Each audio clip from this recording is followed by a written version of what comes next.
Ok.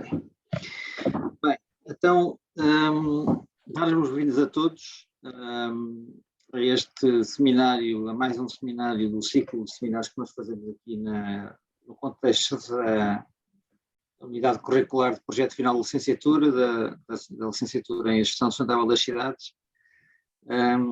E desta vez convidamos o engenheiro Paulo Palha, o presidente da Associação Nacional das Coberturas Verdes, para partilhar um bocadinho connosco sobre esta nova realidade, acho que podemos falar mesmo de realidade, que numa perspectiva de sustentabilidade urbana ganha cada vez mais peso. E nós pensámos que não haveria, se calhar, melhor pessoa que nos pudesse partilhar um bocadinho deste conhecimento sobre este aspecto muito particular da construção dos edifícios, que não o próprio engenheiro Paulo Palha, que também já ouvimos noutras ocasiões e que parecia que podia dar essa perspectiva. E, portanto, agradecer-lhe desde já a disponibilidade que teve para estar aqui connosco este bocadinho, para partilhar um bocadinho do seu conhecimento e da sua experiência, e alargar também um bocadinho o âmbito do conhecimento dos nossos alunos, que é isso que nós tentamos fazer também aqui nestes seminários. E, portanto, agradecer e está à sua vontade. Portanto, a sessão fará a apresentação que entender, depois no final, eventualmente, quem quiser ter algumas perguntas, suponho que o engenheiro Paulo Palha estará disponível para poder esclarecer. E, portanto, sem mais delongas, muito obrigado. O éter é seu. Bem, eu é que agradeço antes de mais o convite, espero que me estejam a ouvir bem. É para mim sempre um prazer estar a falar no âmbito universitário. Acredito desde sempre que de facto as universidades são os principais motores de mudança e portanto ainda por cima com esta responsabilidade de estar a falar com alunos de uma licenciatura que tem este objetivo tão forte da gestão sustentável das cidades. E fico muito agradado, por minha ignorância não conhecia esta licenciatura, mas fico muito feliz que ela exista e como vamos ver tem de facto aqui um papel de grande responsabilidade nestes objetivos que temos pela frente, desde logo 2030 e 2050, e as cidades são de facto o key factor no meio destes objetivos que nós temos. Agradecer ao ISEC este convite e em nome da Associação Nacional de Coberturas Verdes agradecer esta colaboração e estaremos dispostos obviamente para outras. Relativamente à Associação Nacional de Coberturas Verdes, só muito rapidamente dizer que é uma associação sem fins lucrativos e basicamente que se bate pela ideia que felizmente agora foi e está a ser muito acarinhada pela Comissão Europeia e pelo governo português também no seu programa de governo, já no anterior programa de governo, mas por todos os países da União Europeia, porque isto faz parte do roadmap para a descarbonização e, nomeadamente, através da eficiência térmica dos edifícios. Portanto, isto não é uma miragem, não é uma coisa que está para acontecer, é uma coisa que está a acontecer e, portanto, temos que olhar para ela exatamente dessa forma. No site da associação, em greenroofs.pt, encontram imensa informação relevante, eu julgo que é dos melhores sites que existem em termos de informação, nomeadamente até científica, em que temos muitos papers organizados pelas várias temáticas que vamos ver aqui hoje e que podem ser muito úteis. Temos mapas interativos com localização de coberturas verdes, temos mapas interativos com as políticas de incentivos que alguns municípios têm um pouco por todo o mundo e é um site, enfim, sempre em construção com informação bastante importante. Também de referir para todos os alunos que os alunos são convidados a ser membros da associação sem qualquer custo. E isto é importante não só para aqueles que se entusiasmarem pelo tema, porque vão poder, junto à associação, ter contacto com empresas que podem ser potenciais empregadores ou que podem ter interesse em fazer investigação ou outras áreas, mas também para dar força à associação, se acreditarem de facto na importância e se perceberem a importância deste tema. As associações também se medem pelo número de membros que têm. Nós também, felizmente, temos muitos e bons membros, mas nunca são demais e, portanto, fica aqui o convite. É muito simples, é só, de facto, enviarem essa vossa vontade e serão membros da Associação Nacional de Coberturas Verdes. Nós temos feito, ao longo do tempo, também um trabalho importante a nível mundial e a nível europeu. Tivemos a dar há pouco tempo formação nesta matéria, por exemplo, para a Rede de Ação Climática da Argentina, portanto somos procurados não só a nível europeu, mas também a nível mundial para falar e para dar formação sobre estas matérias, e ocupamos neste momento a vice-presidência da Federação Europeia, o que muito nos honra e que é fruto do trabalho desta equipa toda que está à frente da Associação Nacional de Culturas Verdes e, portanto, Portugal está muito bem representado a este nível e convido-vos então para fazerem parte da família e, se possível, ajudarem também a puxar o tema e a fazer com que ele seja uma realidade cada vez mais evidente. Avançando, bom, a gestão sustentável das cidades. Eu acho que esta primeira imagem é uma imagem bastante exemplificativa daquilo que nós temos vindo a pensar nas cidades, tentando resolver das formas por vezes menos inteligentes problemas, como esta mobilidade, mas isto tornou-se bastante mais evidente quando começamos a olhar para as cidades vazias, no tempo enfim, nos períodos de confinamento que tivemos no Covid, em que foi possível ver a quantidade de infraestruturas e a quantidade, se calhar, de mau planeamento ou de mau pensamento contra nós, ou seja, não é um problema de ser contra o botão, ou ser... Não tem a ver com isso, tem a ver com aquilo que depois é o resultado final na qualidade de vida que nós vamos tendo nestes grandes centros urbanos. E nós podemos estar a falar disto, vocês falam disso com certeza no curso, é engraçado ver que também relativamente ao Covid, já outros falaram, como o Bill Gates, muito antes de acontecer, que isto poderia ser uma ameaça e nem por isso nós nos preparamos naquilo que fossem os estoques mínimos para fazer face a uma situação dessas, mas tudo isto comparado com aquilo que é o grande desafio das alterações climáticas para a nossa espécie, o coronavírus é de facto aqui um ensaio muito ligeiro daquilo que de facto já se experiencia em muitos sítios do mundo por causa das alterações climáticas. E de facto nós muitas vezes não percebemos aquilo que é o efeito final daquilo que nós vamos fazendo, vamos entusiasmados a agarrar em algumas soluções que nos parecem fáceis e acabam quase por funcionar como aspirinas para a consciência, sem estar de facto a trabalhar os assuntos na sua profundidade, no médio e longo prazo, embora o médio e longo prazo seja decidido hoje. Isso é uma ideia que eu vos gostava de deixar, talvez a principal, é que o médio e longo prazo trabalha-se hoje, não se trabalha a médio e longo prazo. E não ter um plano também não é um plano. E, portanto, nós, de facto, nestas temáticas e nas questões da sustentabilidade das cidades, temos mesmo que ter um plano, e foi isso que a Comissão Europeia tentou fazer com o PRR, que vocês também devem tão bem conhecer. Nós, muitas vezes, a nossa percepção das coisas não é bem aquilo que é a realidade dos factos, ou seja, de facto aqui não é esta corça que está a passar na estrada, é a estrada que está a passar no habitat natural desta corça. E nós sentimos tão donos deste maravilhoso planeta que muitas vezes nos esquecemos exatamente disso.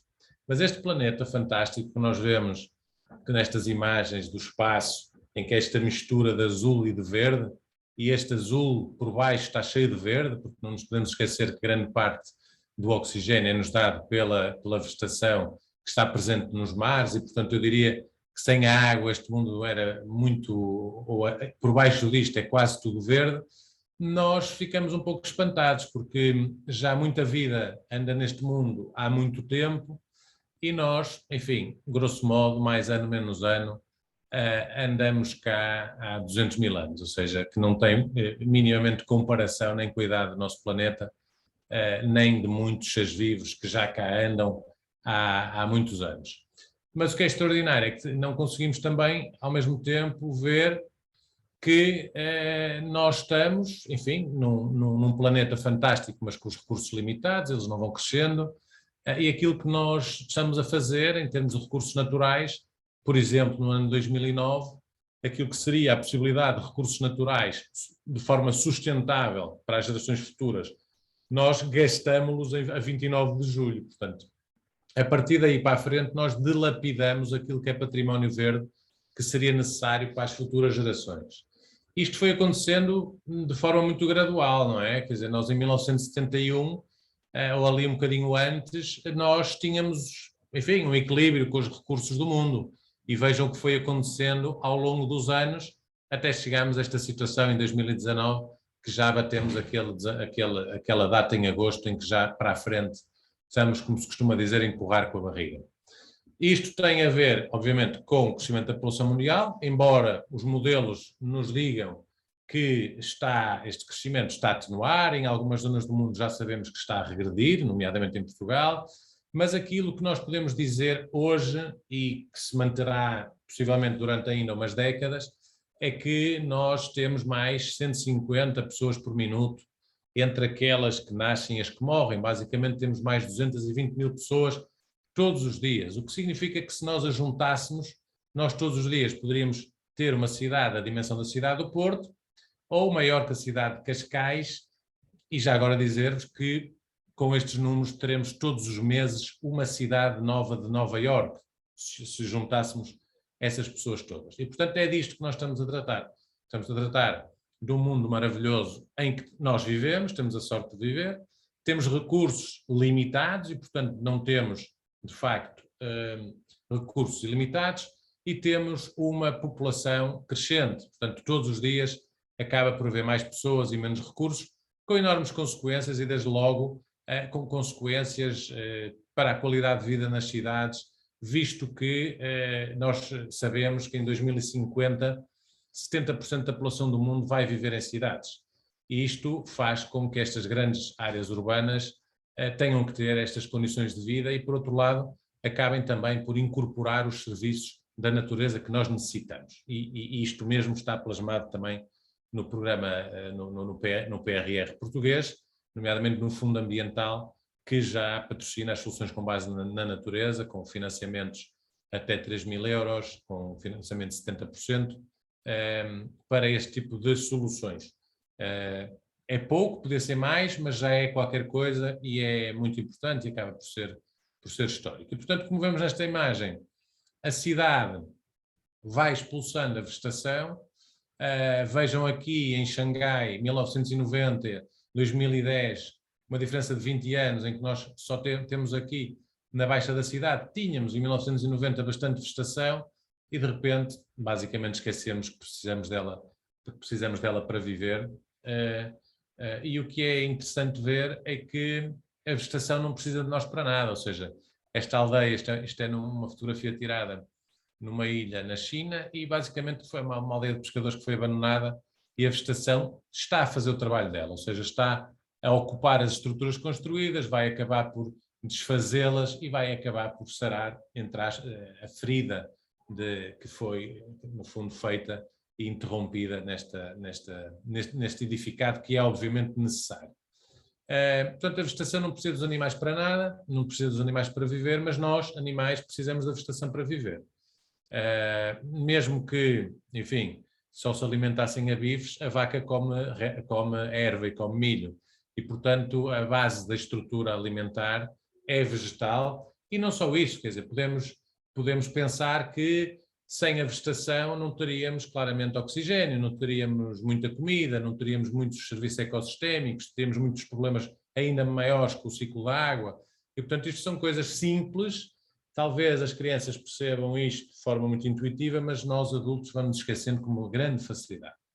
Aqui mais um exemplo, um hotel no Rio de Janeiro que nunca abriu, e é engraçado ver que, para além dos grafites que marcam a presença humana, depois a vegetação espontaneamente começa então a ocupar esta estrutura e vai acabar por, se não se fizer nada antes, acabar por dissolvê-la no espaço natural. A vegetação tem essa grande e generosa tarefa um pouco por todo o nosso planeta.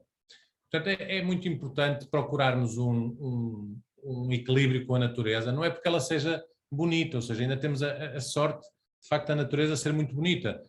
Tem a ver, acima de tudo, que nós precisamos desses serviços para sobreviver como espécie, ou seja, não é uma questão, muitas vezes fala-se, temos que salvar o mundo. Não, o mundo continuará, mesmo que nós façamos as maiores atrocidades para chegar a um ponto em que simplesmente desaparecemos do mapa, mas outras espécies, mesmo animais, ficarão, as espécies vegetais também, e o mundo encontrará outra dinâmica.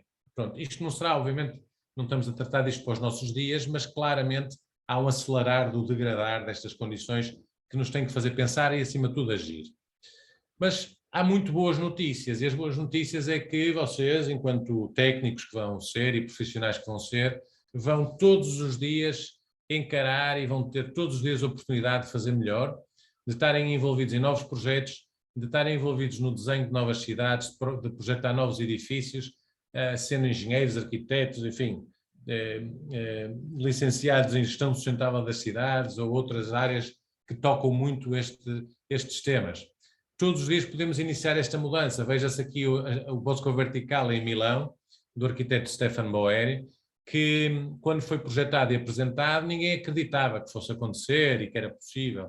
Bom, está feito, foi um grande êxito imobiliário também, está a ser repetido na cidade de Milão, portanto, é possível nós termos construção densa, mas também termos, de facto, vegetação.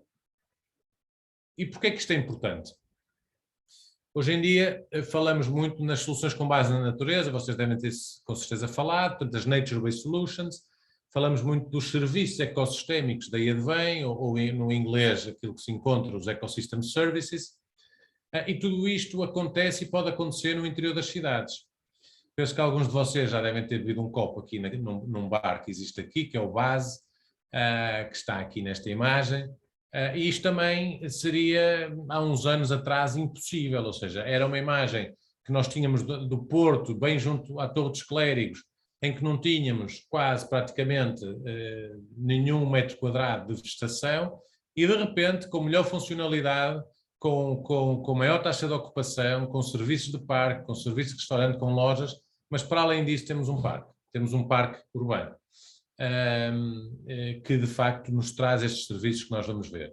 Vejam também, este caso, isto é uma imagem de um centro comercial em Roterdão, e vejam o que é que foi possível fazer. Nós temos na mesma o centro comercial, mas em cima temos uma grande zona de uma cobertura verde que comunica com um parque natural, que estende a área deste parque natural e que tem acesso público.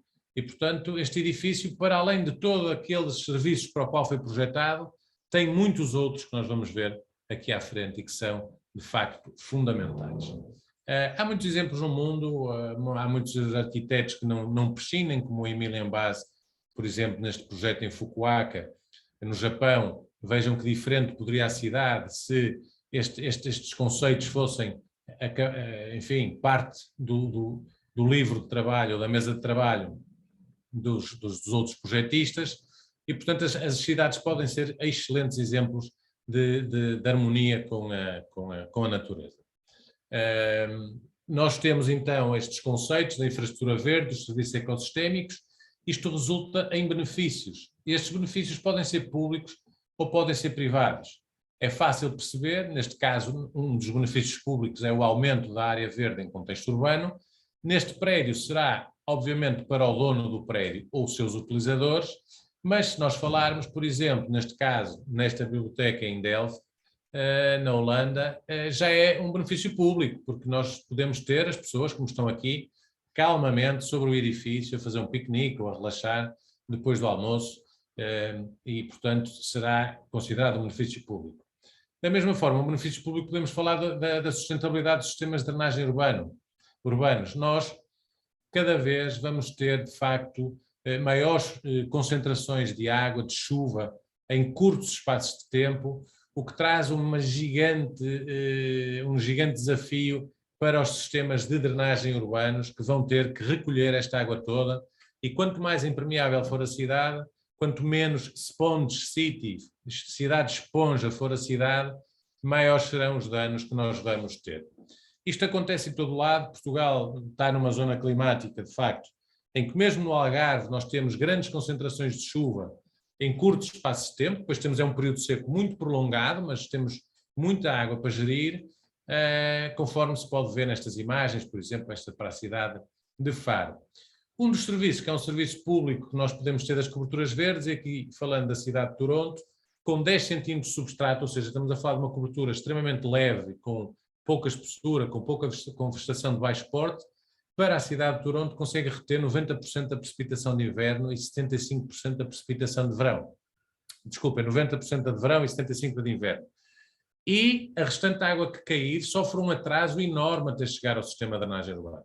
E, portanto, é para mim estranho que uma cidade como Lisboa, que tem 7 colinas e que por isso tem zonas de concentração de água, não tenha pensado já em avançar, por exemplo, com estratégias que são, já sabemos, um pouco à la longue, mas esteja só numa, enfim, perspectiva mais reativa de andar a fazer túneis para puxar caudais de um lado para o outro, quando inunda de um lado, puxa para o outro, tira para o rio.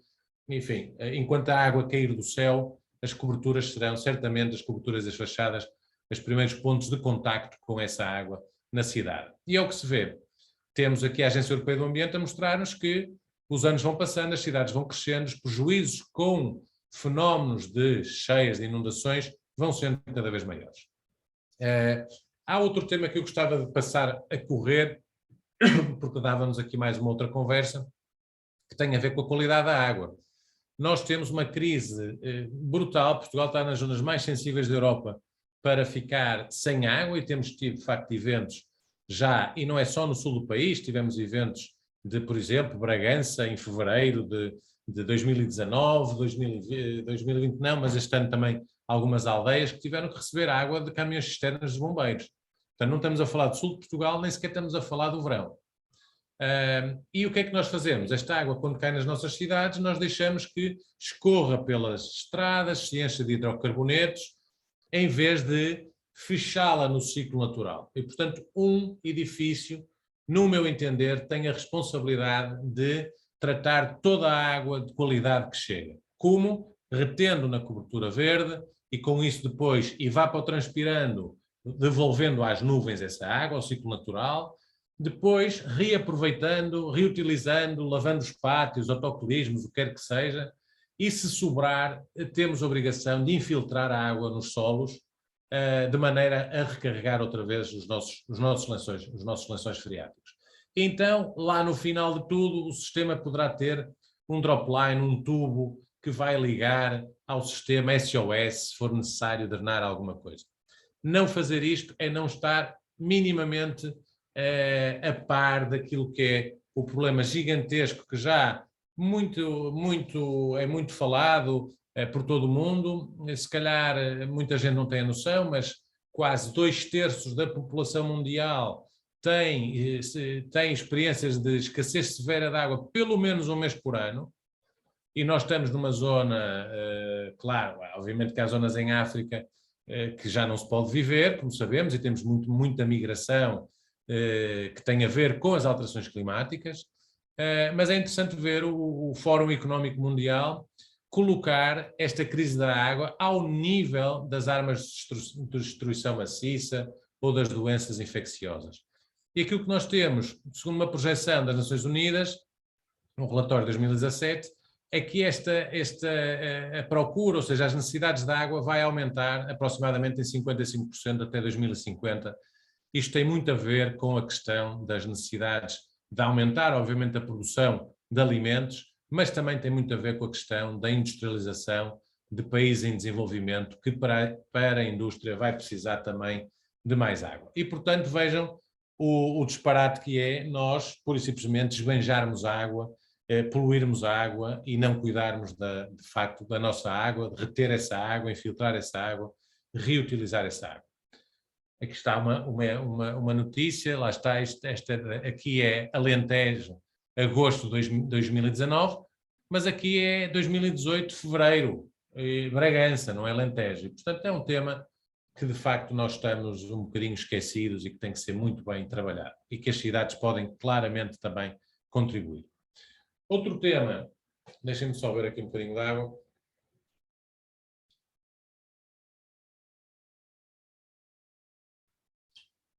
Senão fico sem voz. Outro tema importante tem a ver com a poluição.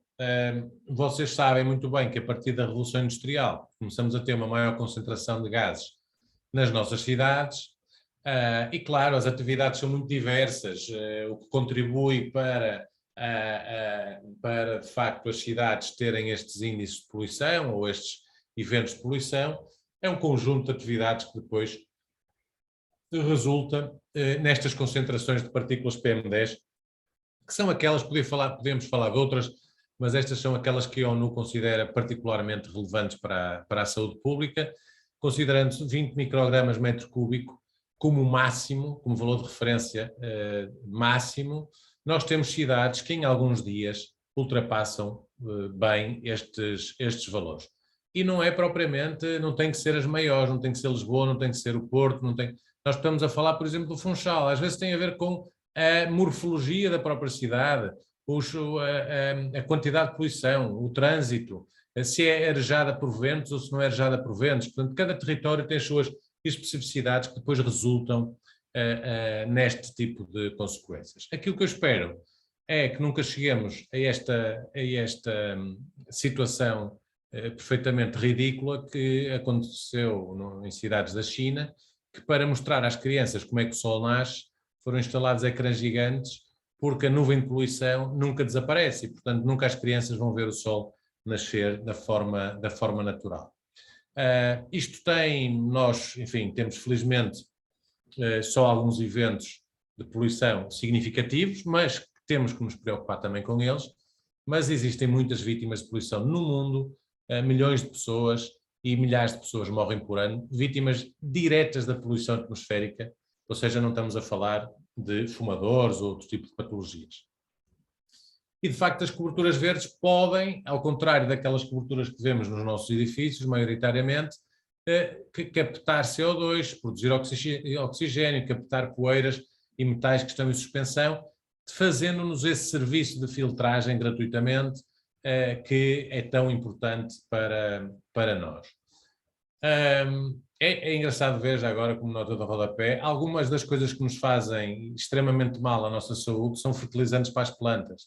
E, portanto, nós temos até essa proteção acrescida, porque elas acabam por aproveitar muitas das coisas também que nos fazem mal. Falando do efeito de ilha de calor, é importante referir que o efeito de ilha de calor é dos fenómenos extremos de clima que mais mata no mundo, por mais estranho que isto vos possa parecer. É claro que em populações mais jovens e mais idosas, mas tem consequências muito graves. E aquilo que nós estamos a falar é da acumulação de temperatura nas estruturas construídas. Todos nós já pusemos a mão numa pedra de um edifício, numa fachada no final do dia ou à meia da tarde, ela está quente, portanto ela acumula calor e, portanto, quando, ao mesmo tempo, nesse momento de maior calor, a zona do parque ou do jardim está no máximo de evapotranspiração e, portanto, está a refrescar, está quase a funcionar como um ar-condicionado gigante da própria cidade.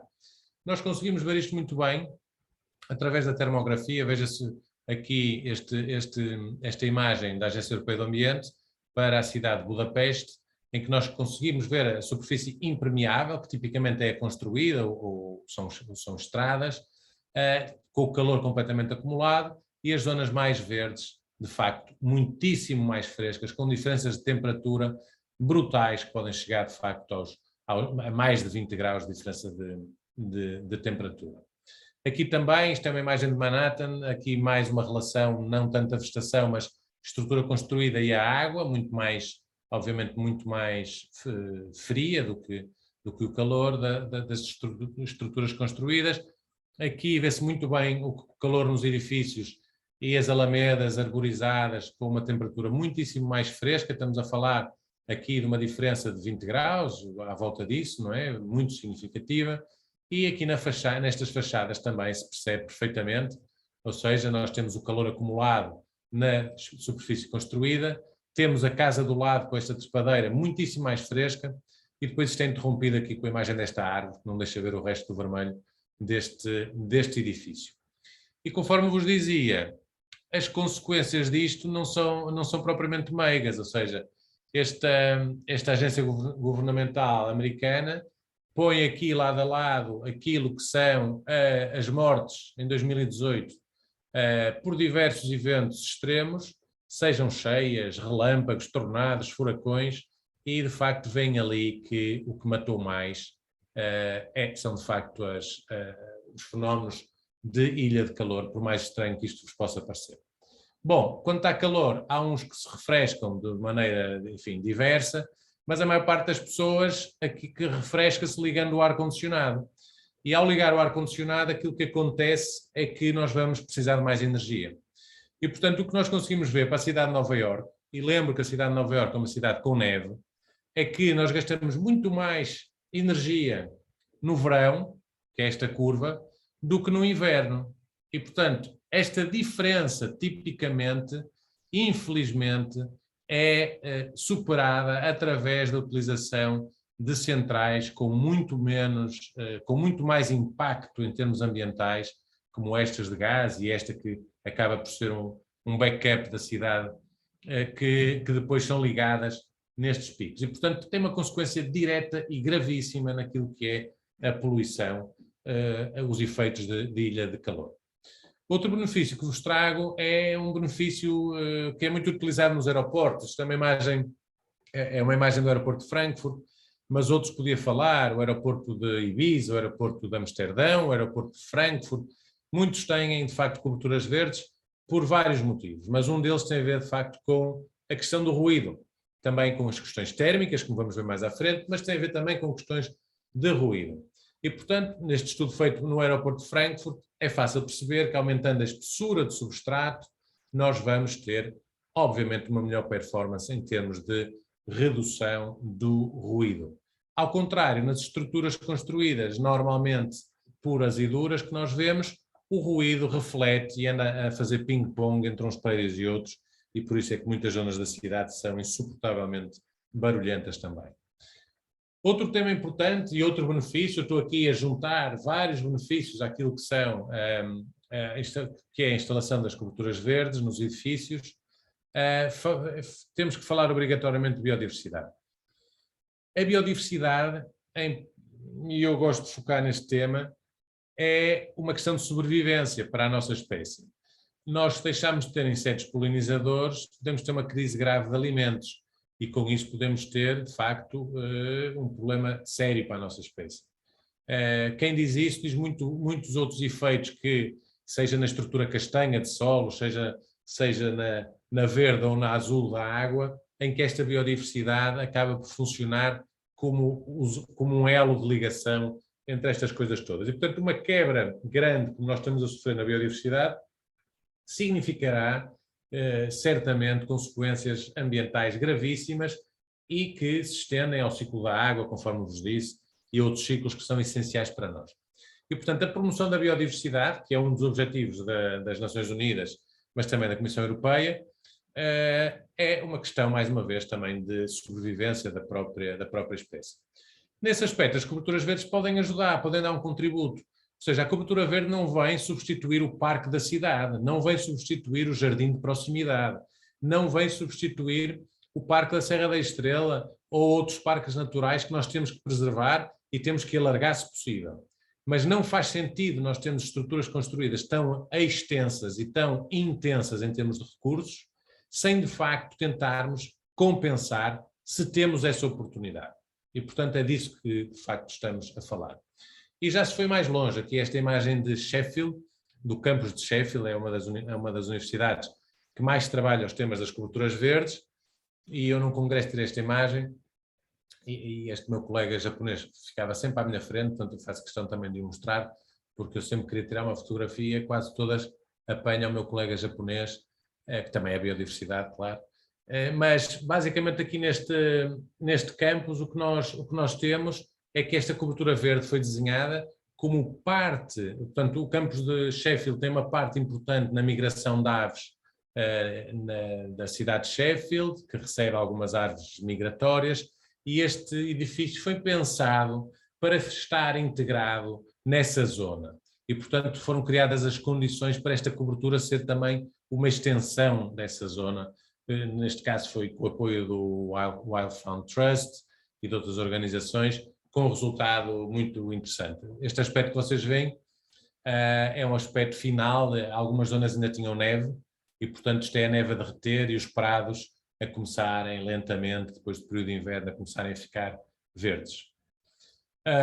Falando de poupança energética, se calhar aqui o nosso plano, o nosso PRR e o nosso fundamental empurra muito as coberturas verdes também para esta questão, não é? Para a questão da eficiência energética dos edifícios, Vou-vos mostrar, e tem outros papers no site da Associação Nacional de Coberturas Verdes, mas este, e vou-vos também dizer que é o que tem melhores resultados que eu conheço, mas não deixa de ser interessante, porque foi um estudo feito em 2003 pelo National Research Council do Canadá, e o que é que eles fizeram? Basicamente, agarraram num edifício pré-existente, dividiram-no, tentaram ver condições idênticas naquilo que era a parte habitável por baixo da cobertura, para conseguirem comparar quanta energia é que conseguiriam poupar se colocassem a cobertura verde.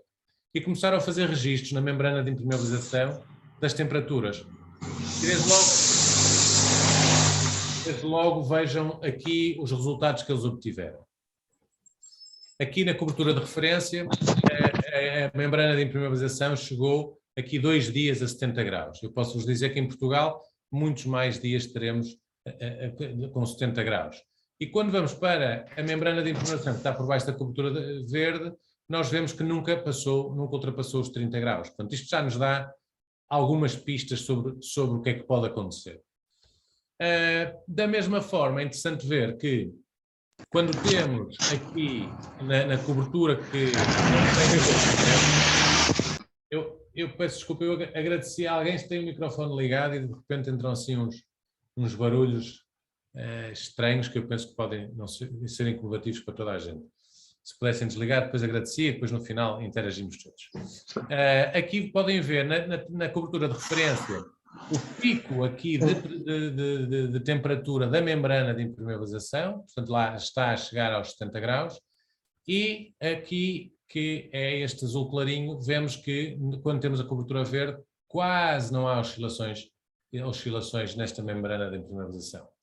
Isto diz-nos outra coisa, ou seja, nós vamos poupar em termos de manutenção do edifício, porque a impermeabilização do edifício sofre essencialmente por causa deste pico que faz dilatar materiais, e depois o frio da noite, vejam que também é muito mais frio, ou seja, a amplitude térmica aqui é muito superior à amplitude térmica aqui. Aqui anda à volta dos 20 graus dia e noite.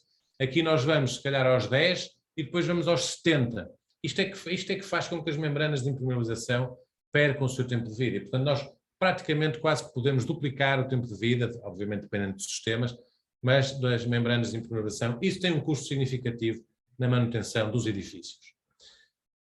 Neste caso, o que eles concluíram é que conseguiram uma redução de 75% para manter a mesma temperatura ambiente.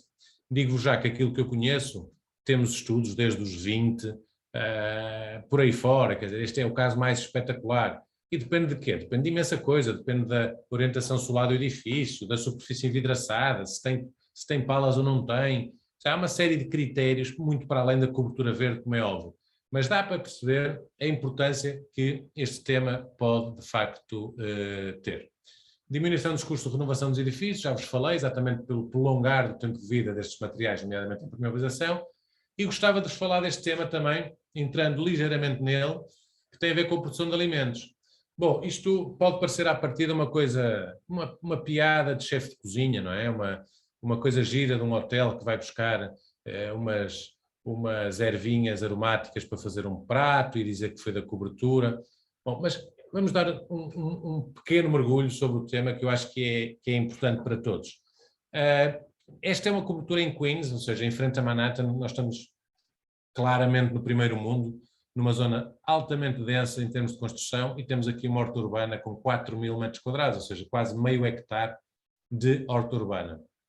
E vejam bem que se 6% da cidade de Toronto fosse ocupada por coberturas ajardinadas com hortícolas, havia uma produção de 4,7 milhões de quilos de plantas hortícolas por ano, que é imenso, que é muitíssimo, que é um contributo muito, muito importante. E porquê é que nos interessa, de facto, falar deste tema? É que nós, com as alterações climáticas, vamos ter impactos muito significativos, e estamos a ter a nível mundial, naquilo que são a produção de alimentos. E, portanto, temos zonas do mundo em que os decréscimos de produtividade são enormes e têm a ver com as alterações climáticas, têm a ver com a falta de água, têm a ver com o excesso de temperatura, têm a ver com tudo isto que nós estamos a viver. Embora outras zonas do mundo, como podem ver, vão ter melhores condições para produção. Com certeza as zonas mais frias que vão ser mais temperadas. Agora, aquilo que é certo é que nós não vamos poder continuar a abater floresta, ou seja, a cortar árvores, para fazer agricultura. Portanto, nós temos que encontrar outra forma de produção de alimentos frescos. Por outro lado, será totalmente inadmissível em termos de pegada ecológica aquilo que é esta distância que nos Estados Unidos os alimentos viajam em média até chegar ao consumidor final. Estamos quase a falar de 7.000 quilómetros, ou seja, isto em termos de pegada ambiental é perfeitamente, não é possível, ou seja, e não vai ser possível nós vivemos num mundo com este modelo. E portanto, o que é que nós vamos ter que conseguir fazer? Produzir sem solos, e isto está a acontecer um pouco por todo o mundo, isto é um projeto enorme para a cidade de Xangai.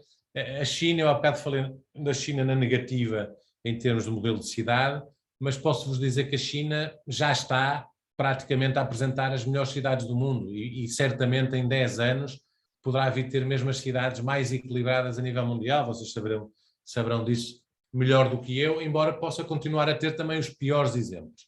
Mas isso é típico das economias que cresçam, vamos lá ver, enfim, com esta crise, se a China continua a crescer da mesma maneira, não parece, mas será sempre, enfim, muito bons exemplos estão a aparecer daquele lado.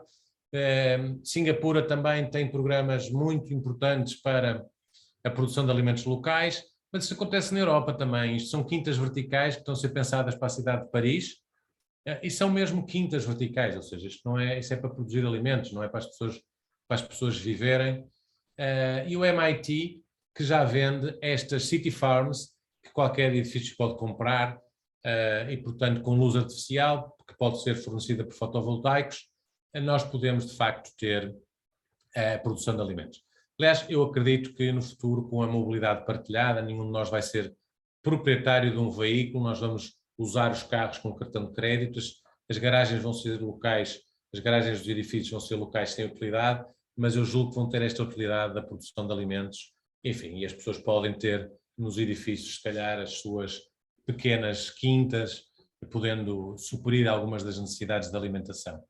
Isto já está a acontecer, por exemplo, aqui isto é no Japão, isto aqui é numa fábrica antiga de semicondutores, produz 10.000 alfaces por dia, portanto 2,5 vezes mais rápido que a agricultura tradicional e utiliza 1% da água da agricultura tradicional e não utiliza pesticidas.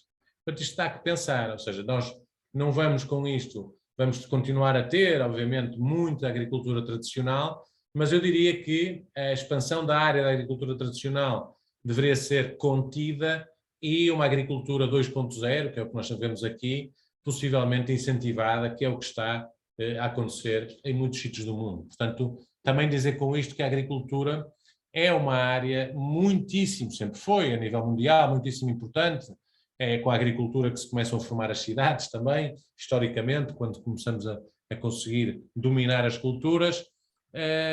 E eu acredito que é uma atividade com muito futuro, é uma atividade que já não é só de pá e de enxada, é uma atividade de computador, é uma atividade de drones, é uma atividade de luz artificial, é uma atividade de laboratório e a parte organolética está garantida, porque aquela questão do aquele tomate da minha quinta que me sabia bem, é assim, há tomate bom e há tomate mau, e isso tem mais a ver com as variedades do que depois com as questões do cultivo. Portanto, esta alface que vemos aqui não sabe pior que uma alface que possamos produzir em terreno natural.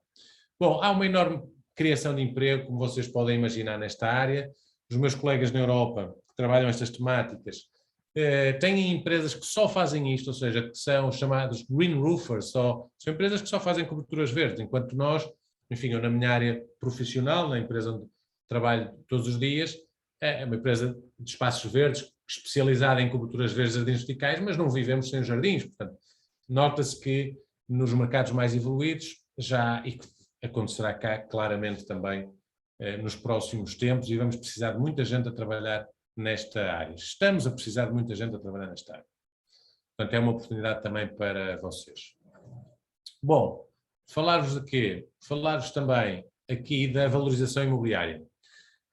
Felizmente que nós andamos anos e anos e anos a falar deste tema, tentando agitar a bandeira ambiental, mas chegou o momento em que os senhores investidores de imobiliária começaram a perceber, até porque o Covid ajudou, quanto é que vale mais um apartamento se tiver uma cobertura verde no topo, ou uma grande varanda com vegetação, o que quer que seja. E, portanto, se vão gastar, vou inventar 10.000 euros para fazer a cobertura verde ou a varanda, a seguir vão vendê-la por 12 ou por 13 e, portanto, vão valorizar o investimento. E esta é que é a grande transição que eu, que acompanho este tema há mais de 20 anos, sinto. Ou seja, isto entrou para a economia. Saiu, ou seja, o ambiente continua, as questões ambientais continuam a ser a base de sustentação essencial, mas a economia agora pega nisto também como uma oportunidade. E que bom seria, não é, para todos termos tido, quando estávamos confinados, uma varanda ou uma cobertura de edifício onde pudéssemos estar um pouco relaxados em contacto com a natureza. Isso também é fácil todos nós percebermos. Falar dos biosolar roofs. Hoje em dia, havendo esta obrigação da utilização da energia solar e muito bem, muitas vezes confunde-se e fica-se na situação de gostava de ter a cobertura verde, mas tem que colocar os painéis solares, os painéis fotovoltaicos. Isto é uma oportunidade em si mesmo, ou seja, o biosolar roof tem enormes vantagens para a produção de energia, porque os painéis fotovoltaicos, a partir de 25 graus de temperatura ambiente, perdem rendimento. E, portanto, se tivermos uma vegetação baixa que está a fazer evapotranspiração nesse período de maior calor, no fundo nós estamos a baixar a temperatura à volta dos painéis, aquilo que vimos no efeito de ilha de calor. E, portanto, vamos produzir mais energia. Portanto, esqueçamos definitivamente a ideia do é uma coisa ou outra, mas é a conjugação das duas e a indústria está totalmente adaptada com sistemas de coberturas verdes que já contemplam fixações para painéis solares ou fotovoltaicos e, portanto, está perfeitamente absorvido pela prática. Depois temos aqui diferentes modelos de incentivo. Há cidades que obrigam, Copenhaga, qualquer cobertura com menos de 30 graus de inclinação tem que ser obrigatoriamente ajardinada. A Alemanha tem incentivos fiscais na perspectiva, muitas vezes, do utilizador pagador, ou seja, se o meu edifício não utiliza tanto o sistema de drenagem urbano, bom, vai contribuir menos do que o edifício do lado que 100% utiliza o sistema de drenagem urbano. E outros modelos há, e muitas vezes de incentivo direto, ou seja, a Bélgica já teve programas em que pagava 30 euros por metro quadrado a quem instalasse uma cobertura verde. Nós temos no site da associação, em greenroofs.pt, um mapa interativo muito interessante, em que vocês podem ver em cada um destes pontinhos, podem fazer zoom in e zoom out e ver o que é que está a acontecer nestas cidades, que de facto é extraordinário. E mais interessante é perceber que mais de 100 cidades já têm, algumas há mais de 25 anos, programas neste âmbito e nunca houve um recuo, ou seja, não houve desistências naquelas que iniciaram este tipo de processos.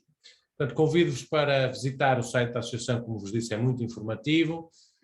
Tenho aqui algumas considerações finais, uma delas em jeito de pergunta: porque é que nós não utilizamos as coberturas dos edifícios? Porque é que um dos melhores locais do edifício é perfeitamente um armazém de máquinas espalhadas de forma muitas vezes aleatória, e isto pode acontecer em qualquer cidade que nós consigamos olhar de cima, seja Nova Iorque, seja o Porto, seja a Corunha.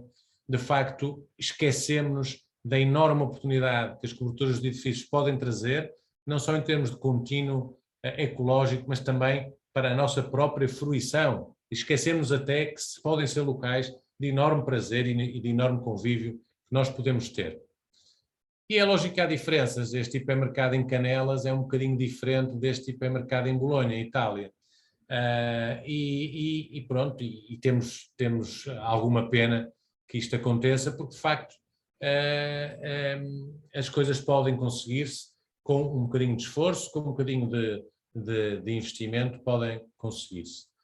Eu vou só mostrar-vos agora, porque eu acho que é bastante significativo, porque muitas vezes caímos na asneira de dizer pois, mas as estruturas antigas, o que é que depois, isso é tudo impossível.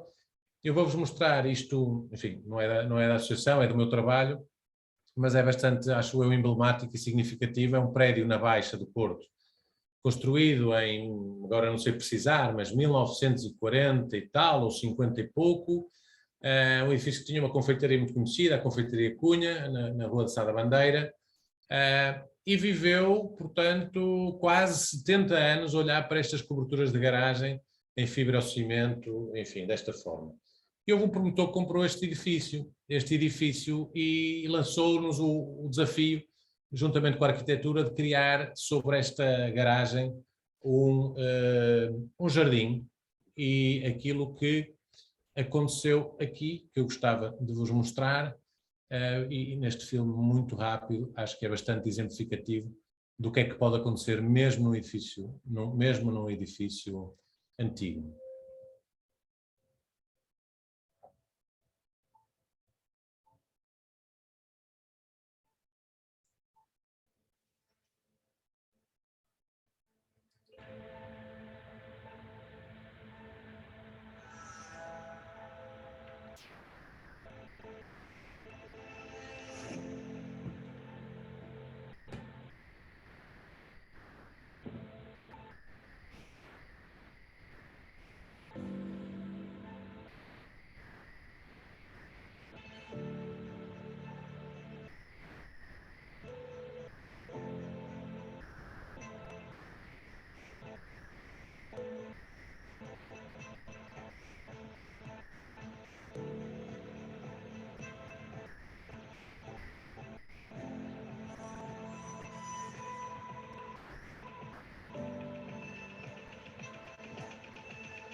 Bom, isto apenas... Opa.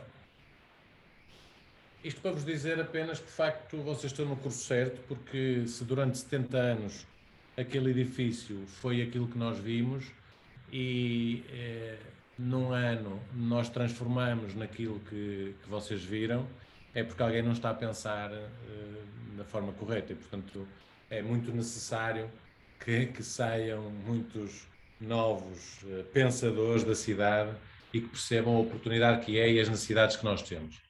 Bom, para terminar, dizer-vos o quê? Eu tenho algumas ideias sobre o futuro e parece-me algumas delas parecem claramente evidentes, são conclusões e são linhas de pensamento para o futuro, são claramente pessoais, são minhas, embora partilhadas obviamente por muita gente, mas eu acredito claramente que os edifícios no futuro têm muitas obrigações que não foram atendidas até ao momento.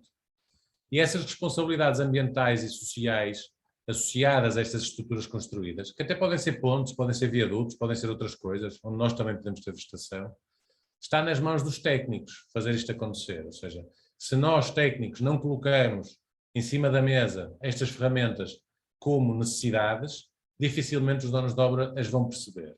E dificilmente o mercado as vai solicitar. E, portanto, eu acredito que arquitetos, engenheiros,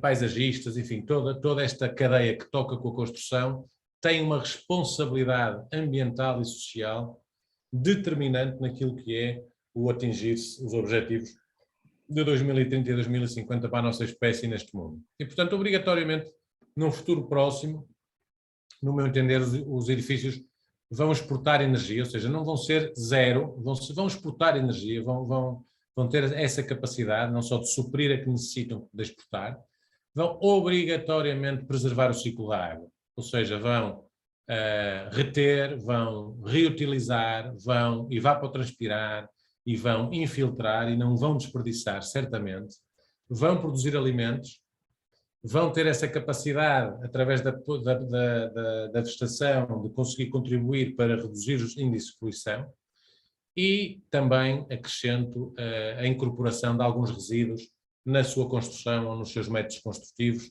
contribuindo também para esta crise de resíduos que nós temos.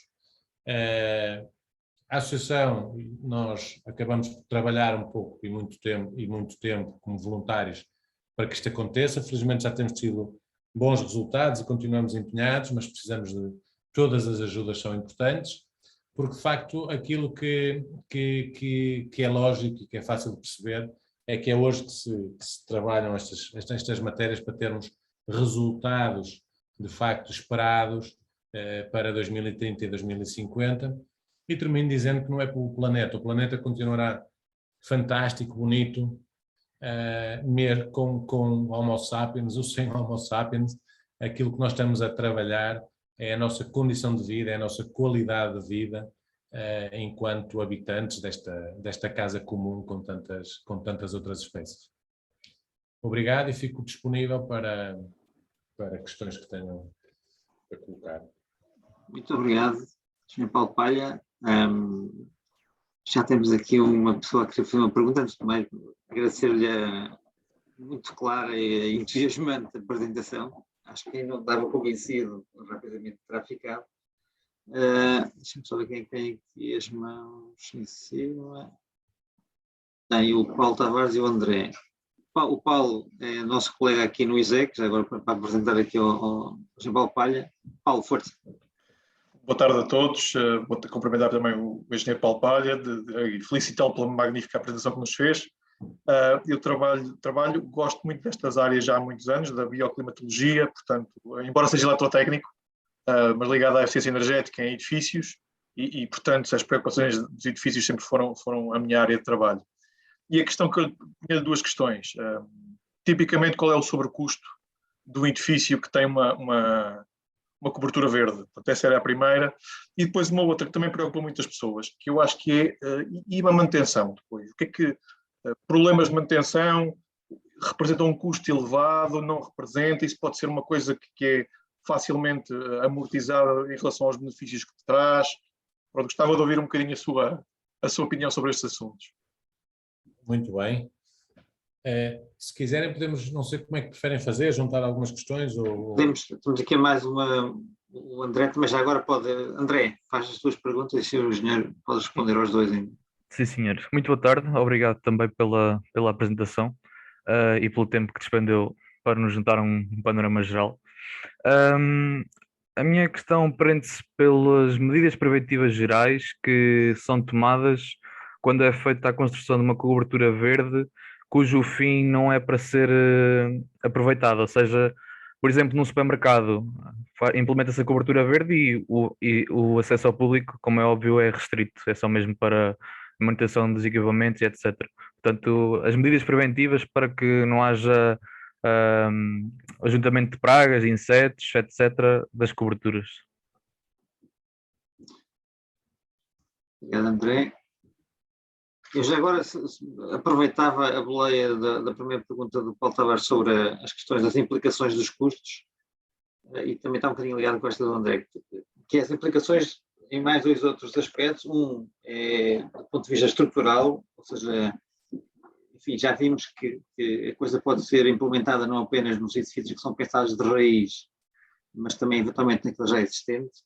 Mas até que ponto é que há aqui uma sobrecarga ou não associada, por um lado, e por outro lado, implicações do ponto de vista construtivo. Eu, naturalmente, com certeza lhe fazem sempre a pergunta, mas depois se isto tiver umas infiltrações e tal, se as raízes não cabem das impermeabilizações e por aí fora. E, portanto, até que ponto estes receios, que acontecem algumas vezes, podem ser ultrapassados ou são mitos, simplesmente, que podem ser ultrapassados. Certo. Muito bem, já temos aqui um conjunto muito interessante de questões e que são muito típicas e agradeço estas questões. Eu vou tentar organizar aqui o meu raciocínio porque há muita coisa a dizer sobre aquilo que foi perguntado.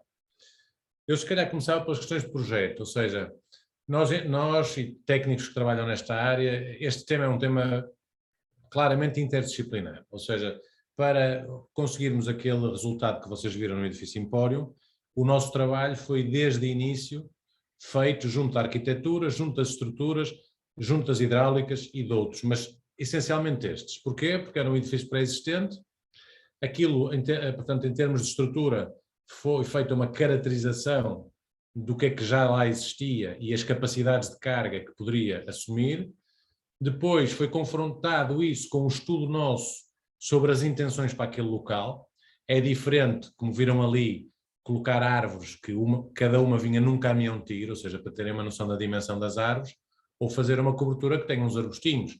E, portanto, nós temos que fazer esses cálculos têm que ter em conta também o vento, a incidência do vento nessas árvores, tudo isso, para depois confrontarmos com as estruturas essa realidade e percebermos se as estruturas resolvem aquilo facilmente e dentro do plafond que o promotor está disposto e que acha razoável em termos de investimento. Depois disso ser validado em termos de estruturas, o passo seguinte tem a ver com as hidráulicas, ou seja, nós, e naquele caso houve um reforço da laje, já tinha que existir também alguma intervenção para a substituição daqueles fibrocimentos e tudo mais, e portanto houve um reforço da laje, quase uma reorganização, uma pequena reorganização da estrutura da garagem. Depois disso, o raciocínio que entra é como é que nós drenamos. E aí há diferentes modelos. Nós podemos ter uma drenagem contínua, em que tudo aquilo está construído sobre um sistema de drenagem, ou podemos encarar aquelas áreas. Inicialmente foi assim que foi desenvolvido, ou seja, foi isso que nos foi pedido, nós apresentamos esse princípio e acabamos de desenvolver, e depois, mais tarde, houve um recuo e aquelas áreas foram tratadas como tanques independentes, ou seja, cada uma daquelas caixas de vegetação foi tratada de forma independente, em termos de impermeabilização e em termos de drenagem. Tudo isto tem regras, não só construtivas, deixem-me só ver se eu tenho aqui, não só construtivas, mas nós tivemos o cuidado, em tempos, que foi lançado pela Ordem dos Engenheiros, o Guia Técnico para Projeto de Construção e Manutenção de Coberturas Verdes, que é uma base importantíssima. Aliás, neste momento o PRR, o Fundo Ambiental, tem este documento como referência, ou seja, quem quiser receber essa verba deverá executar a cobertura verde de acordo com estes princípios construtivos, porque durante algum tempo houve muita confusão, e eu já vou deixar essas confusões um bocadinho para depois, os problemas, chamemos assim. Bom, estávamos na questão das drenagens. Pronto, resolvido isso, a parte mais difícil está resolvida. A seguir passa a ser um problema de arquitetura paisagista, um problema conceitual, de desenho, de escolha de espécies, tudo isso. Há aqui um layer também importante, sobretudo nas espécies de grande dimensão, ou seja, quando nós trabalhamos com árvores, nós sabemos que nunca vamos ter a possibilidade daquelas raízes de ancoragem desenvolverem-se em profundidade. E, portanto, sobretudo num edifício, que não era este caso, em edifícios muito altos, se nós tivermos árvores perto dos limites do edifício, temos que ter muita atenção. Isso é possível evitar. Mas sempre que há uma árvore, há um sistema de ancoragem para essa árvore. Ou seja, basicamente o torrão dessas árvores tem um sistema onde ele pousa e depois é cintado, é fixo, de maneira a que, enfim, só se o vento a partir, mas aí, enfim, também podem voar janelas e outras questões. Pronto. No caso, isto nos edifícios antigos. Para os novos é mais fácil, porque para os novos está tudo em aberto, portanto nós podemos fazer um dimensionamento mais livre, nós podemos ter lajes aligeiradas. Eu sou agrónomo, estou a roubar palavras da engenharia civil de algumas reuniões em que participei, mas perdoem-me alguma incorreção, mas alguns truques nós vamos fazendo, ou seja, podemos ter lajes mais ligeiras, mas de repente pomos uma árvore exatamente por baixo de um pilar, não é? Em que nós pontualmente temos ali uma capacidade de ter mais carga e já temos ali um momento com natureza. Portanto, aí também, para além de se aplicarem as regras, como em tudo na vida, é preciso criatividade, algum engenho e algum risco às vezes também, porque senão também não levamos as coisas para a frente.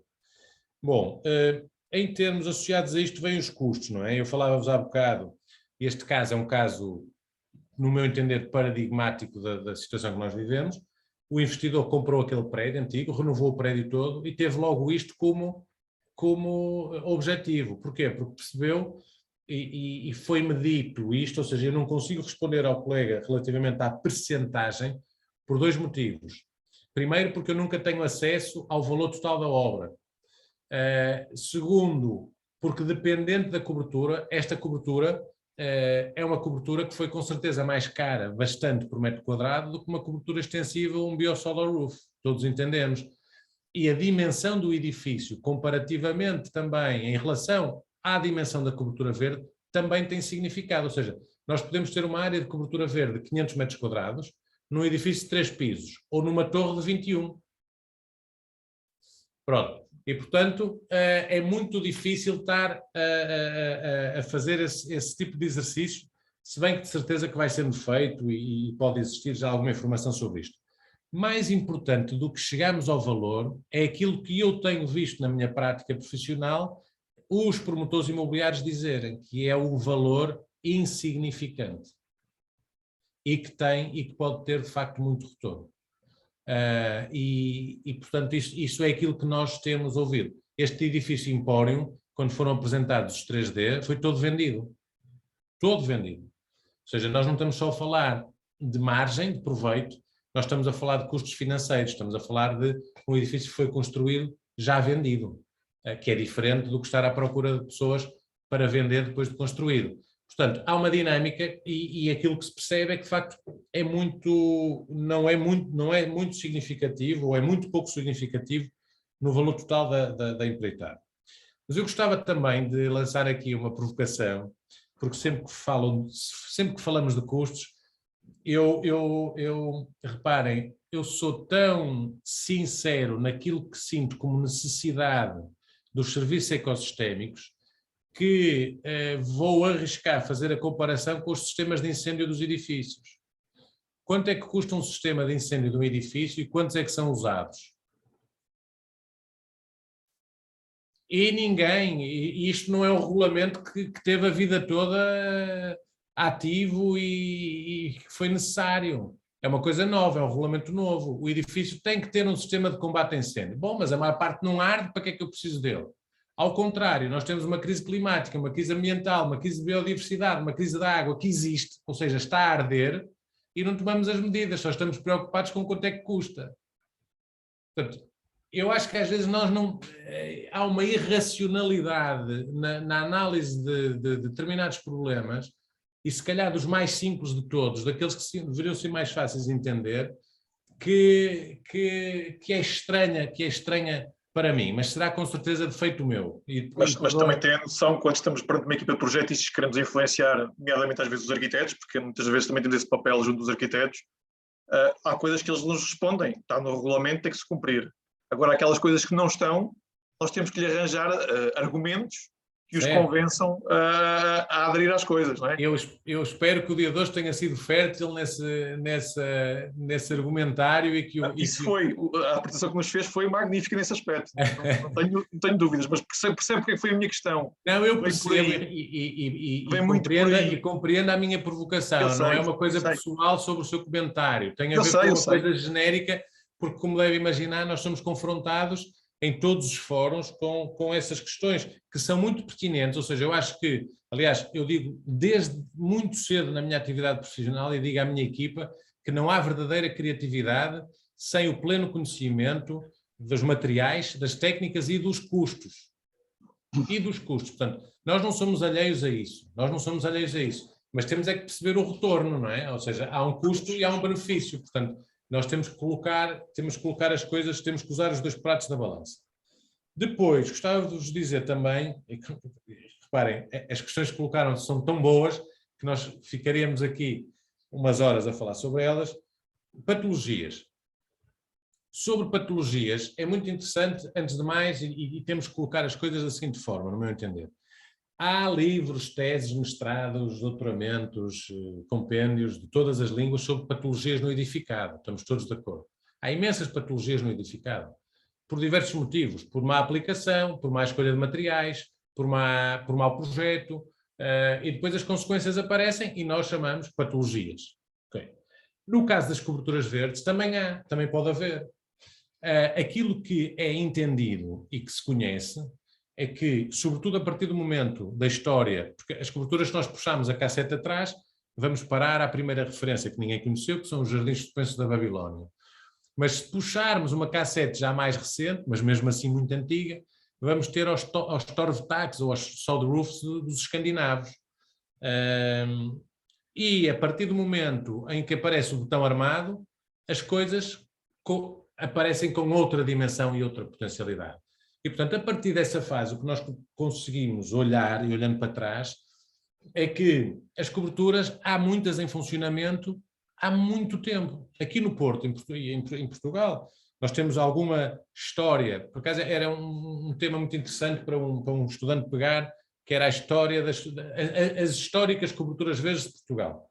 Nós aqui no Porto, no Parque da Pasteleira, temos um depósito de água, que agora é um museu, por cima estava com uma cobertura verde intocável desde o tempo da Dona Maria II. Estava lá. Pronto. Portanto, mas depois também eu conheço, e infelizmente na minha prática, vou visitar muitas vezes coberturas que têm patologias. E o que eu lhe posso dizer, outro dia tive uma reunião muito interessante, não vou dizer a empresa para não comprometer, mas uma grande empresa construtora de Portugal, uma das maiores. E estava a ter uma reunião com um dos engenheiros principais, dizer, em tudo o que nós tivemos, isto primeiro foi ao telefone, em tudo o que nós tivemos envolvidos com coberturas, isto é um problema e tal. E eu lancei-lhe o desafio, assim, Sr. Engenheiro, faça-me um favor, eu disponibilizo-me, vou ter consigo a Lisboa, juntem o seu grupo de trabalho, juntem fotografias, tentem-me conseguir mostrar o que é que aconteceu em alguns dos exemplos. Não houve uma única que eu não entendesse porque é que aquilo aconteceu. Ou seja, como em tudo, e claro que nas áreas que se calhar há menos informação, porque o conhecimento há e há muito tempo. Nós, se calhar, é que temos que procurar mais essa informação, se calhar sobre capoto, quando o capoto apareceu de forma mais intensiva, ou mais mainstream, foi preciso dar formação sobre o capoto. Quantos capotos foram mal aplicados? Imensos. Imensos foram mal aplicados. Agora, alguém que já aplicava capoto ia ver essas instalações e dizia, claro, tu não podes pôr a argamassa assim, porque senão estás a criar aí um problema de não sei o quê. Pronto, é exatamente a mesma coisa que se passa, mas vou um bocadinho mais longe para vos dizer o seguinte. Acima de tudo, há dois modelos construtivos que se confundem ainda um bocadinho nos países latinos. Nós temos uma história construtiva das coberturas verdes muito ligada às coberturas intensivas, à cobertura jardim. Não tanto àquela cobertura de baixa espessura que acontece muito nos países do norte da Europa. Quando eles começaram a obrigar, eles inventaram os chamados sistemas multicamada, em que queriam reduzir tudo muitíssimo e muitíssimo peso. Então, sobre a impermeabilização, tinham normalmente uma manta de proteção mecânica, uns copinhos de drenagem, que não é uma tela pitonada. Uma tela pitonada é um elemento de drenagem vertical. Isto é dos erros mais comuns em Portugal, é pôr-se tela pitonada a fazer drenagens de coberturas verdes. Depois, normalmente um filtro por cima e um substrato técnico, que não é um solo, ou seja, não tem partículas finas de solo e, portanto, não há colmatação daqueles filtros que estão por baixo. Ora, em Portugal, historicamente, o que nós tivemos foram coberturas intensivas. Como é que elas eram construídas? E bem, sobre a estrutura construída, que tinha que ser imponente, porque estamos a comparar o modelo anterior multicamada, que pode começar nos 150 kg por metro quadrado, com coberturas portuguesas que pesavam 900 kg por metro quadrado, portanto já estamos aqui a falar em termos de estruturas em coisas diferentes. Então o que é que se fazia? Sobre a laje impermeabilizada, colocava-se uns inertes, e eu vou dizer o princípio bem feito, porque muitas vezes nem isto era bem feito. Um inerte rolado, não anguloso, granulometrias maiores para as granulometrias mais pequenas, um buffer com uma areia, depois uma terra vegetal franco-arenosa e nunca argilosa. E isto durava, lá está, temos aquela do tempo da Dona Maria II, não sei a idade dela, mas tem de facto muitos anos. O que é que começou a acontecer? Imitação, tentativa de abaixamento de preços, tudo isso. Passaram-se para inertes angulosos, é lógico que o peso vai-se começar a perfurar impermeabilizações, passou-se para não haver a diferenças de granulometria entre os inertes, portanto, e as terras usadas, em vez de serem de boa qualidade, passaram a ser saibros de restos de obra. Tudo isso com a chuva começou a migrar para os espaços vazios, acabou a capacidade de drenagem, as plantas começavam a morrer por asfixia radicular, como é óbvio, e muitas vezes tínhamos sobrecargas sobre a estrutura do edifício, com consequências para a estrutura do edifício. Mas isto são tudo equívocos. Ou seja, não é o tema que tem que ser culpado por um mau projeto ou uma má execução. E é isso que nós continuamos, muito menos, diga-se de passagem, muitíssimo menos, mas que ainda continuamos a ver. Veja-se que nós temos um projeto de governo, um programa, um PRR que financia as coberturas verdes, e ainda temos pessoas a perguntar, ou algumas a afirmar, como o tal engenheiro que eu falava, em que isso não é impossível, isso nunca funciona. Bom, então mas há uma pessoa inteligente e o resto é tudo burro, ou seja, os tipos em Copenhaga que obrigam à instalação das coberturas verdes são os lunáticos, a Dinamarca são os fanáticos só por uma questão cultural, ou há aqui qualquer coisa que nós não estamos a ver. Pronto, e por isso o guia técnico é importante nessa definição de modelos, e se as coisas forem bem feitas, tipicamente, eu posso falar da minha prática. Eu não tenho em 23 anos uma reclamação de cobertura verde. Não estou a dizer que eu sou o guru da coisa. Eu faço as coisas conforme as regras. Há uma linha vermelha que quando o cliente diz não, eu quero, mas há aqui um senhor que diz que faz com uma tela pitonada. Eu despeço-me, agradeço e deixo-lhe o meu cartão, porque se calhar ainda vai precisar de mim. Há uma linha vermelha em tudo. E nas coberturas verdes também tem que haver. E, infelizmente, nós já vivemos, enfim, a nossa geração já passou por várias crises, não é? Mas a da construção, típica, e quando foi 2008 e não sei o quê, valia tudo menos arrancar olhos. Bastava tirar uma terra para cima de uma cobertura, que já era uma cobertura verde. Claro, não dá, não pode ser. E neste momento... Faz lembrar um bocadinho a questão dos painéis solares para aquecimento de água? Passámos exatamente pela mesma coisa. Pois, portanto, tem que haver aqui um esforço conjunto para se fazer as coisas bem, não vale tudo. Nós já sabemos, todos os mercados são assim, mas os mercados imaturos, no nosso caso, podemos considerar ainda esta área um mercado imaturo, são muito mais propensos a oportunismos. E por isso a associação tem aqui, as universidades, os municípios, o governo, tem um papel fundamental no enquadrar, no dar balizas, ou seja, não é controlar, mas é haver bitolas para que as coisas, se o nosso objetivo e o objetivo do governo é ter cidades mais resilientes, não será aceitável que de facto depois as pessoas possam receber dinheiro e aplicar as coisas contra aquilo que é a norma que está em vigor. E portanto, posso também adiantar, nós estamos neste momento, aliás vai haver uma reunião amanhã, eu não vou estar porque não consigo estar em Lisboa, mas vai estar a minha colega de direção, a professora Cristina Matos Silva do técnico, em que vamos abordar, e já foi abordado com a ADEN, com quem temos participado com muito gosto e temos colocado no Aqua Mais, colocamos muito esta tónica de é importante a torneira gastar pouca água, é importante o chuveiro, mas depois é importante pensar o que é que nós fazemos com o resto da água, porque esse resto da água, que é gigante, é o que vai depois chegar à torneira outra vez. Portanto, esta tónica no ciclo foi muito bem acolhida, temos trabalhado muitíssimo bem com eles, e agora gostávamos de fazer um sorteio anual de 10 ou 15 coberturas que receberam o fundo e ir verificar se foram executadas de acordo com o guia técnico. E se de facto não foram, e se tiverem patologias, vão ter que devolver o dinheiro, essa é a nossa ideia. No fundo, moralizar de certa forma e colocar as pessoas dentro das bitolas, porque já sabemos que o universo tende para a desordem, não é? Mais coisas aqui que tinha para comentar convosco, que me colocaram. Pronto, e por isso dizer, naquela reunião foi muito fácil para mim ver as patologias e ver o que é que estava a acontecer, e normalmente é esta misturada que depois ainda existe muito típica, que é, começaram a pôr também agora os modelos multicamada, de baixa espessura, só que em vez de porem o substrato técnico, que é isento de finos, põem um solo, ou seja, a geneira outra vez. Os projetos já falamos. O aluno, não me lembro do nome dele, João? O André. O André falou das medidas preventivas. Nós, quando temos... é muito claro para nós, mas seja para um jardim, seja para uma cobertura verde, que uma cobertura verde não é mais que um jardim, e falo já agora da questão da manutenção, que também foi colocada, quais são as diferenças entre a manutenção de uma coisa e de outra.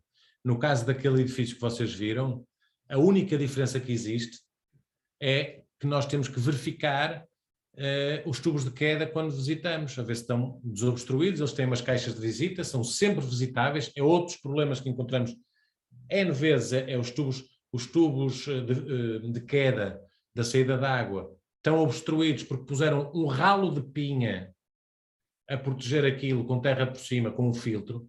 Ou seja, isto é de uma inconsciência total.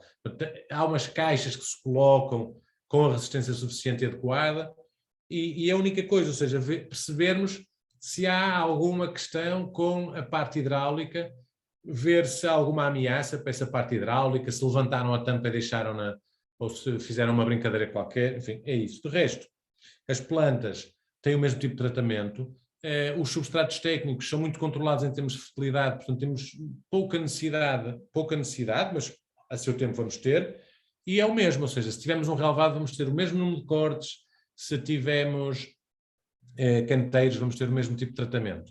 Outra questão tem a ver com os tratamentos, trabalhos ao solo. Se eu tiver um relvado numa laje que tenha impermeabilização logo 15 centímetros abaixo ou 20, não vou permitir, obviamente, que ninguém vá descompactar o terreno à picareta, não é? Enquanto que, se calhar, no terreno normal, conviria saber, não é? Poderia fazer. Depois, quando nós vamos para a altura, vamos ter que aplicar tudo aquilo que são os métodos de segurança em altura e, portanto, vão ter que existir guardas ou linhas de vida. As nossas equipas, por exemplo, na empresa onde eu trabalho, estão treinadas para isso, estão treinadas para resgatar um colega que fique pendurado numa linha de vida. São obrigadas a isso, têm mesmo que ter isso. Porquê? Porque, de facto, há coberturas que nós vamos nos edifícios que têm ou platibandas muito baixas e temos que estar agarrados, ou não têm platibanda e temos que estar agarrados às linhas de vida, ou então, normalmente, são coberturas para serem usadas, têm a guarda regulamentar, que acho que é 90 centímetros ou por aí, e normalmente atrasada relativamente ao limite do edifício. É assim que nós propomos sempre. As pragas, os pólenes, essas coisas todas, são questões que não estão muito regulamentadas, mas no nosso entender e dos técnicos da arquitetura paisagista, são de bom senso, ou seja, nós não vamos estar, infelizmente ainda existem muitas árvores, que soltam aqueles novelos, não é? De pólen e tudo mais, que criam problemas às pessoas alérgicas. Se nós podemos usar outras, para que acabemos de usar aquelas? Não faz sentido. Da mesma forma que não vamos usar plantas venenosas, não é? Há plantas que são venenosas e, portanto, não as vamos utilizar se vamos estar a fazer uma cobertura verde que vai ter pessoas lá. Portanto, há questões aqui de bom senso que são importantes no projeto e que são importantes para os utilizadores. Não sei se fui respondendo ou não, mas... Sim, acho que era por aí. Sim. Estava. Muito obrigado pelas respostas. Eu já passamos aqui um bocado do tempo que estava previsto, não queremos tomar demasiado tempo. Não sei se há alguma pergunta, assim, que alguém pensa que seja super importante colocar. Não? É só André. questão de tornarmos membros da Da associação. associação. Eu estou aqui no site e é no separador que diz tornar sócio da associação, não é? É. Ok, pronto, era só isso. Isso seria a chamada compensação mínima para o gosto que eu tive em falar convosco. Tá, obrigado. Já agora, dizer-vos que o ISEC é um dos mais recentes membros da associação, não é? Exatamente. Portanto, como escola. Exatamente.